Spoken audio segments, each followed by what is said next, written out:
primeira delas, e é uma questão bem corriqueira e que gera bastante dúvidas, né, muitas perguntas, é a seguinte: como faço um inventário em cartório? Como eu faço um procedimento de inventário na via extrajudicial? O que é necessário? Né? Quando eu posso, quando eu não posso realizar um inventário extrajudicial, um inventário em cartório? Vamos lá, vamos entender então essa questão e esclarecer essa dúvida do nosso seguidor.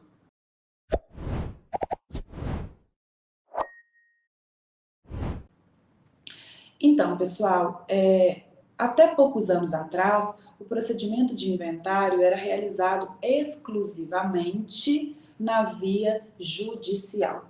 Ou seja, alguém morria, a família deveria então contratar um advogado e adentrar com o processo, com ação judicial perante a vara de sucessões e ausência, para que fosse então formalizada a transmissão do patrimônio deixado por aquela pessoa que morreu.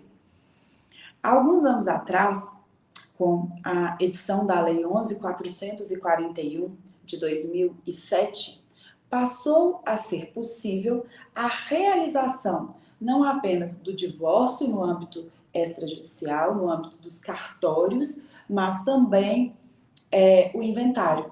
Tá? Então, é o que alguns chamam de divórcio administrativo ou inventário administrativo, administrativo ou extrajudicial. Por quê? Porque vão refugir da ação judicial, vão refugir do procedimento judicial e serão realizados, então, por escritura pública no âmbito dos cartórios de notas. Tá? Então, hoje é uma realidade no nosso país a possibilidade de que a pessoa faça um divórcio extrajudicial, de que a pessoa faça um inventário extrajudicial e até mesmo uma separação extrajudicial. E em se tratando do inventário, né, que foi a pergunta que nos foi enviada, o que é necessário? Quando eu posso, quando eu não posso? A Lei 11.441, ela foi incorporada pelo nosso atual Código de Processo Civil, que no seu artigo 610 vai estabelecer que, quando não houver herdeiros menores, nem herdeiros incapazes, e se não houver testamento, o inventário poderá ser feito extrajudicialmente. Então, vamos partir desses dois pontos. Primeiro, se nós tivermos herdeiros menores ou incapazes, não é possível a realização do inventário extrajudicial. Por quê? Porque nessas situações é obrigatória a intervenção do Ministério Público nos termos do artigo 178 do CPC. E nos cartórios nós não temos a participação, né, do órgão do Ministério Público. Desse modo, se dentre os herdeiros daquela pessoa que faleceu, nós temos um menor, ou nós temos uma pessoa que é maior, mas ela sofre, né, de alguma incapacidade, ela tem alguma limitação no seu discernimento, né, por alguma razão, não será possível realizar esse inventário extrajudicial, o inventário terá que ser judicial.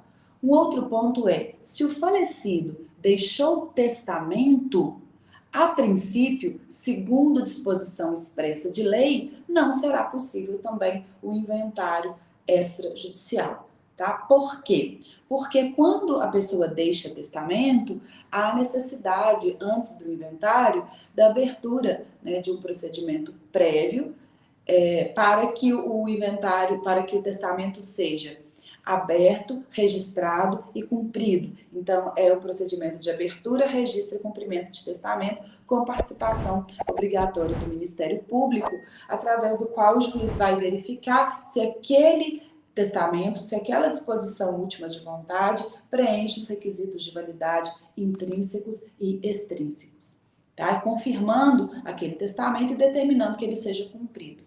Todavia, nós já temos algumas decisões judiciais e até um posicionamento do próprio STJ dizendo que é possível fazer um inventário extrajudicial, mesmo com testamento, quando eu faço esse procedimento de abertura, registro e cumprimento do testamento na via judicial e formula um pedido ao juiz para que o inventário seja processado extrajudicialmente.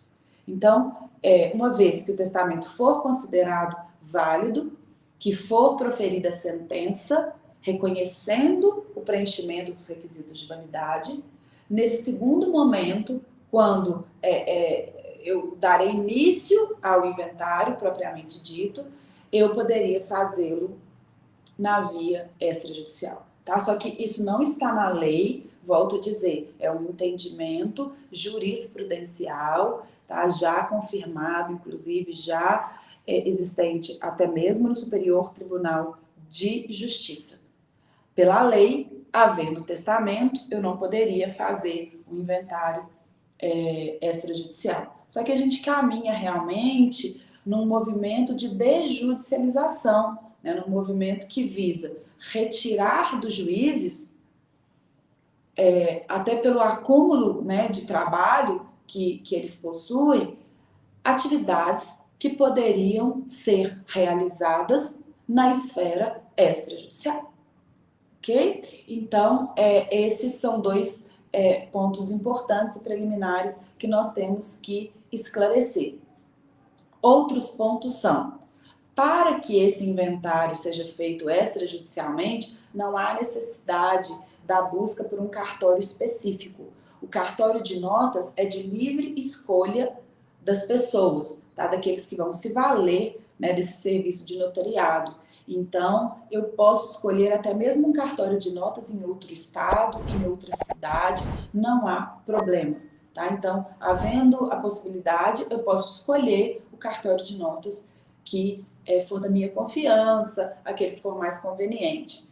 Segundo ponto, a vantagem de se fazer esse inventário extrajudicialmente é a rapidez com a qual essas formalidades serão cumpridas, né, pelo cartório e a rapidez com a qual você vai conseguir finalizar esse procedimento e transferir os bens do morto para o nome dos herdeiros através daquela escritura pública.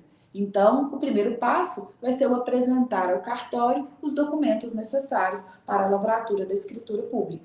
E aí nós temos um rol de documentos, que eu vou resumir aqui para vocês, né, que se refere aos documentos de identificação de cada um dos herdeiros, a certidão de óbito, se os herdeiros forem casados, eu tenho que providenciar a certidão de casamento.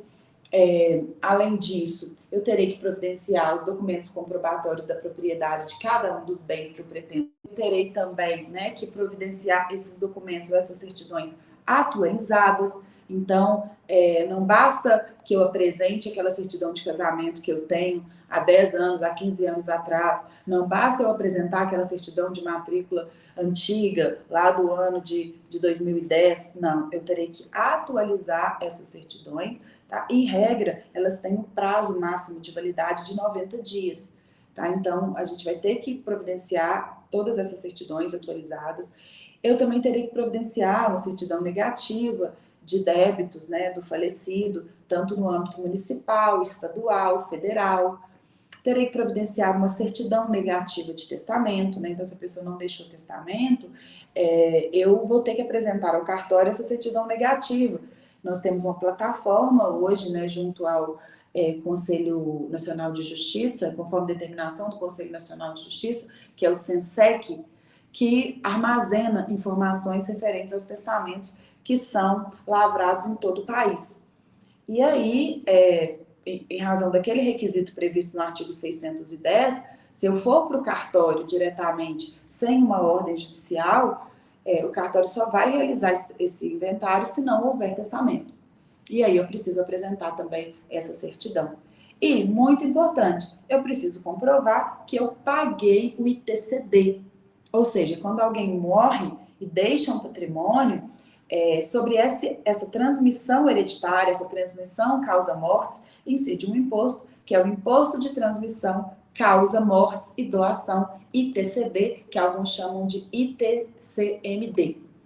E esse imposto, o recolhimento desse imposto deverá ser verificado, deverá ser fiscalizado também pelos cartórios, de modo que Uma vez que a pessoa morreu e que eu pretendo fazer o inventário, a providência preliminar é fazer a declaração de bens e de direitos perante a Secretaria da Fazenda Estadual, né, a declaração de bens e de direitos, preencher para que seja feito o cálculo do imposto, para que seja emitida a guia de pagamento desse imposto, né, e, uma vez que o imposto foi pago, expedir a certidão de quitação do imposto. E é essa certidão de quitação que será exigida pelo cartório de notas que fará aí o procedimento de inventário extrajudicial. Né? Além disso, eu vou ter um custo, né, junto ao cartório de notas para a lavratura dessa escritura pública. O cálculo, né, desses custos, ele varia, e do imposto também varia de estado para estado. O ITCD, então, é um imposto estadual. A alíquota que vai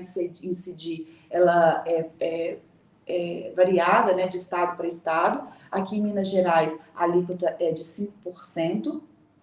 E os valores também a serem recolhidos junto ao cartório para lavratura da escritura também vão variar de estado para estado. Né? Então, a corregedoria de cada estado tem aí uma tabela com esses emolumentos. E aí eu terei, então, o custo com imposto, eu terei o custo com cartório de notas, depois eu terei o custo para averbar nos cartórios de registro de imóveis, né, essa escritura pública, para transmitir a propriedade de fato, formalizar a transmissão da propriedade dos bens imóveis do morto para os herdeiros. E, por fim, né, e muito importante, é obrigatória a participação de um advogado. Então, eu só posso fazer um inventário extrajudicial se eu estiver assistido por um advogado. Portanto, todos os herdeiros deverão outorgar procuração a um advogado. Não precisa ser uma procuração por instrumento público, pode ser uma procuração por instrumento privado, né, que vai, então, conferir poderes para que o advogado acompanhe todo esse trâmite junto ao cartório e devendo também, né, ao final, assinar a escritura pública de inventário juntamente com os herdeiros. Então, espero ter esclarecido aí a sua dúvida, né, ter auxiliado nessa busca, né, a respeito dessas informações pertinentes ao inventário extrajudicial. Se você gostou desse vídeo, se esse tema é do seu interesse, não deixe de curtir, né, de compartilhar com seus amigos, nas suas redes sociais, né, também para nos ajudar a difundir, né, o alcance do canal e, consequentemente, ajudar mais pessoas. Né? E se quiserem também maiores informações, para uma consulta mais detalhada, me sigam nas redes sociais, professora Andressa Rios, pode jogar lá, procurar que vocês vão encontrar. E aí, através desse contato, nós podemos agendar, né, combinar o agendamento de uma consulta no escritório para informações mais detalhadas dentro da área do direito das famílias e das sucessões.